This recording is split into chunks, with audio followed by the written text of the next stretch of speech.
So I'm in the emissive terrain template now. I'm going to go ahead and turn on my material preview. And you can see we've got all of our texture maps loaded. I've gone into my texture properties and loaded my displacement map, all from the same texture set: displacement, color, roughness, and normal. You want to have those loaded in on your landscape here. And what we want to play with now is emission. So I'm going to scroll down into my principled BSDF shader, and down at the bottom we've got emission. I'm going to click on this and come up here and make it some kind of bright color. You can see it's kind of changed everything into just this solid color. We can play with this strength and see, yes, it is actually kind of blowing out the scene, becoming quite bright. If we go to our rendering mode and go back up to render properties, if we bake that cube map, we should see now on our sphere we've got that bright light being shined on top of it. If we move it around, okay, you can see there are some artifacts from the way the cube maps work, but it'll give you a pretty clear preview. We can change that color. If we click on our landscape again, something else, and we'll have to rebake to get this magenta on here. Okay, so that's pretty neat. So to go from this global change of color, we're going to need to add our own texture map. So I'm going to scroll out here and move these out of the way and hold down Shift on the keyboard and press A, search for image texture, and click. And it happens to be a coincidence that this is pink and this is pink. This is sort of Blender's placeholder for missing textures, and since we have node preview on, it is showing up here. So we want to make a new texture. I'm going to call this emissive painting, and this default resolution of 1K is fine. We can turn off alpha, and we want to make sure we hit OK. That's pretty important. We want to make sure we see the name of the texture we just made there, and we can actually open it up here now, emissive painting. And you can see if I scroll out, it's just black. So if I plug this into emission, okay, not a lot is happening on our landscape. If I rebake my cube map, you can see, yeah, not a lot's happening. Because this is completely black, there is no emission. Even if we turn this up a lot, okay, no change. So I'm going to turn this back to something reasonable like 10. And let's see how we can actually change this. I'm going to come up here to texture paint. Okay, and our landscape might look completely black. Let's just switch this to material preview. And over here, make sure we have our emissive paint texture ready to go. And we can see I've got white on my palette. I can make this another color, and I can come in here and paint. And you can see it is tiling because we have our multiple landscapes. So we might want to come back with like black and clean up the edges anywhere we're kind of going outside. Now it's going to be pretty obvious when we're painting on a tiled surface like this. Let's see, we add some more colors. Maybe they go the other way. Break that up. Or maybe it just looks tiled. But let's see if we can see the effects of this on our object. So let's go to render. Okay, not seeing it there. We have to go to render properties, indirect lighting, bake that cube map. Okay, it's faint, but we are seeing it there a little bit. If we go up to shading, let's turn our emissive strength to something brighter and rebake that cube map. Okay, there we're starting to see the greens, the purples, the pinks, all of that stuff is happening. So that is a really quick way to make some kind of emissive material on your texture, but it's not very thoughtful maybe. We want to maybe be more considerate of the actual terrain that we've been working with since Photoshop through Quixel Mixer.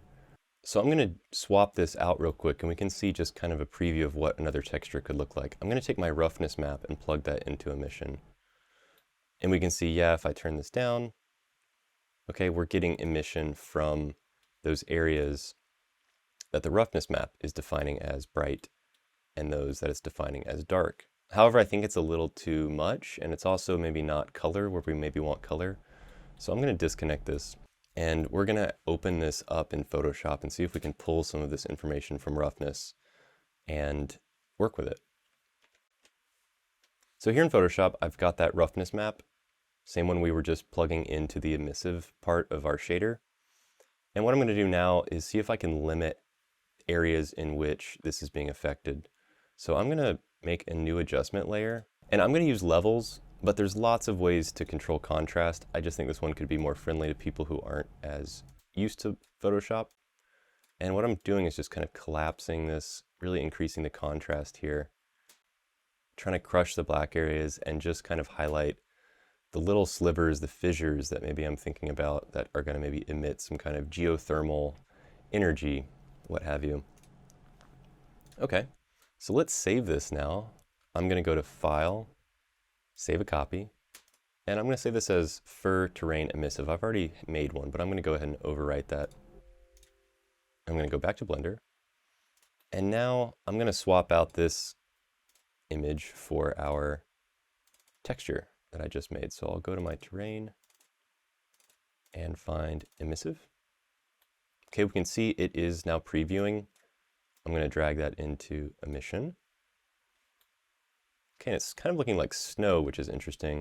If I bring that strength up to 10, you can see it is glowing. I'm also going to change over here to my Fur Emissive shader just so we can keep track of this texture. Now, if you want to have more of a kind of feeling of light coming off of here, I recommend in render settings you check bloom, and you can play with these settings and make it more or less intense.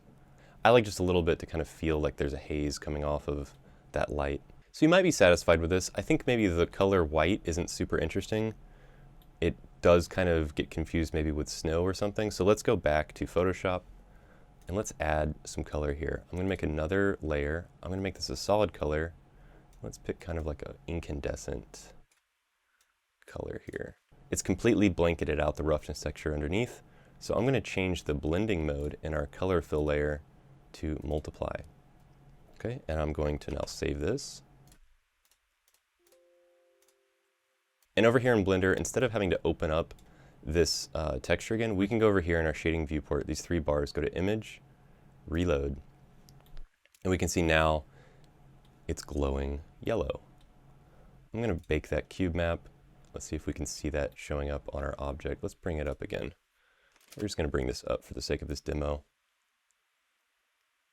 Okay, and we can see, yeah, that yellow is glowing in there. So that might be a little too intense still, and maybe even too sharp. You know, it's really kind of picking up some of the pixelization around from our texture. So let's go back to Photoshop again. And I want to blur this background layer, this roughness texture that we're bringing all this from. But if I do that, it's going to be kind of a permanent change. So I'm going to right click on background and convert this to a smart object. And what this is going to let us do, now we can see it's got a new icon here. And what this is going to let us do is if we go to filter blur, say Gaussian blur, I'm going to blur this to a point where it's not quite disappeared, but we are kind of pulling more black in and softening the edges. Click OK. This is now a temporary blur. We can turn this off.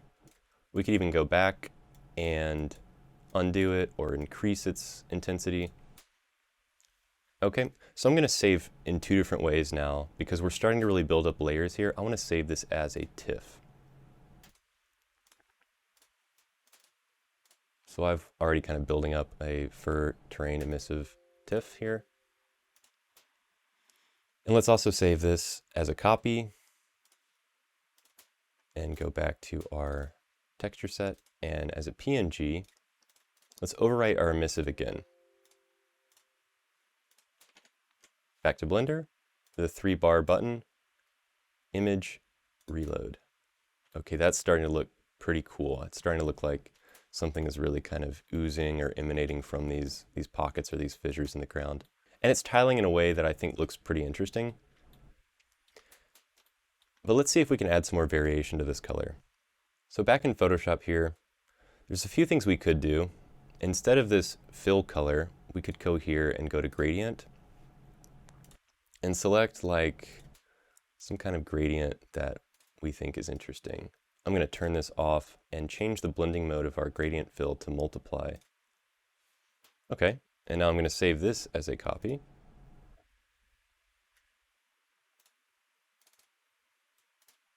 Back to our PNGs.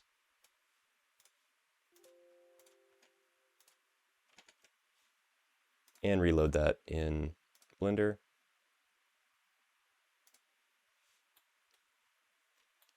Okay, and that might be satisfying, but I am starting to notice that gradient repeating in a way that it's becoming these kind of parallel lines. So I'm not a huge fan of that. We can see that we can change our gradient to different shapes. I'm going to press OK, and we're going to hide that background layer, and we can really see this better. So we can have these radial patterns, these kind of different interpretations of that gradient. So I think even if we choose something like radial, we're going to end up seeing kind of a bunch of epicenters and patterned again and again and again. What I would like to do instead is I'm actually going to delete both of these, and I'm going to go to File, Place Embedded, and I'm going to include this with the template as well, and hit Enter. And what this is it's a tileable noise texture. You can see if we do our offset test, okay, it's tiling. It's just a noise texture with red, green, and blue information in it.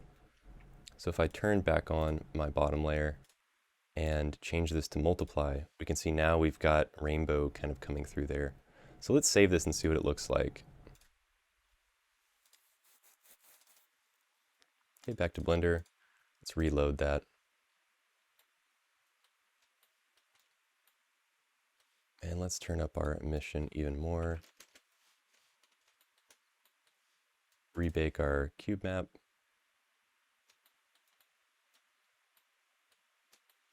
Okay, so it is, you know, kind of like a hard to follow pattern. It's much more organic or kind of chaotic, but it's not the colors we want. And it's also maybe a little bit faint. So let's go back to Photoshop and let's see if we can fix this saturation issue first, because it is a little maybe muddy. So let's create a new adjustment layer, hue saturation, bump this up, and go almost to 100%. And let's save this as a copy again. Reload this. Okay, now we can see we've got that saturation back on. If I bake that cube map too, should see some saturation. We're seeing it reflected in our object. Okay, but yes, it is very much kind of rainbow. It's got RGB and all the kind of spectrum in between.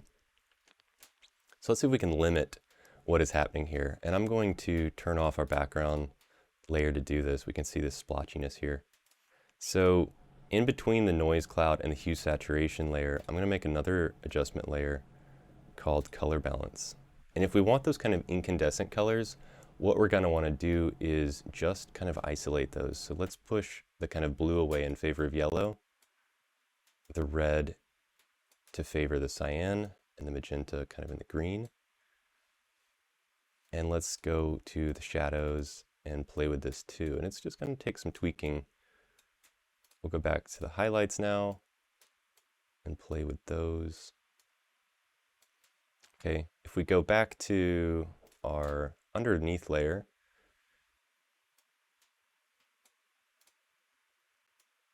if you don't have the box preserve luminosity checked, you might want to play with that. Maybe we could have like a mix of some cool colors and some hot colors, but in really kind of particular places.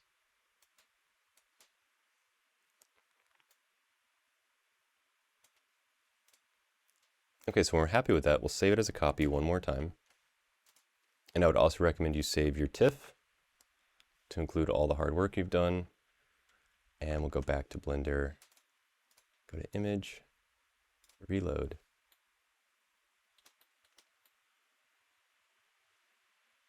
Okay, that's looking pretty cool. It's looking kind of like this magic lava stuff next to our green ponds.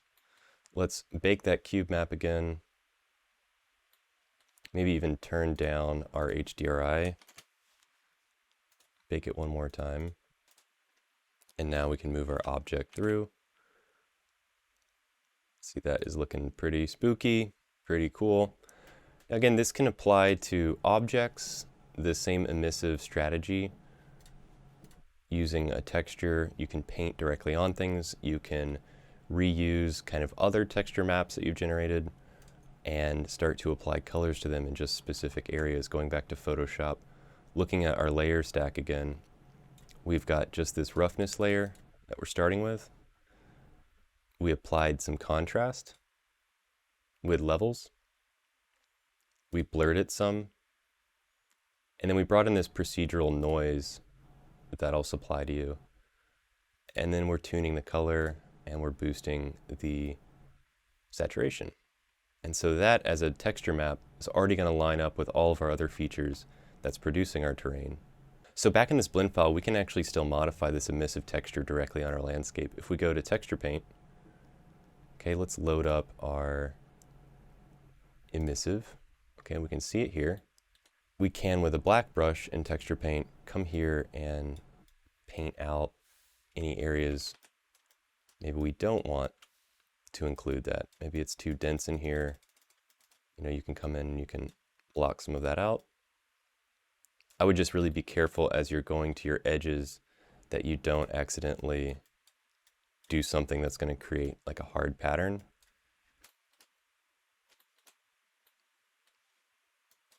Okay, we don't want to end up tracing out the kind of borders of our texture. So I'll go back, and let's say we made the changes we wanted to make, and we want to now save this. We need to make sure we go to Image, Save. Okay, again, if we change this, okay, Blender will have a little asterisk up here by Image, so we want to save. You can save it as a copy if you want to have an alternate that you've changed in your Photoshop one, but if you have your Photoshop file with your layers, you should be good to go to make whatever changes you want in Blender, because you'll have this Photoshop file, your TIFF with all your layers to return to.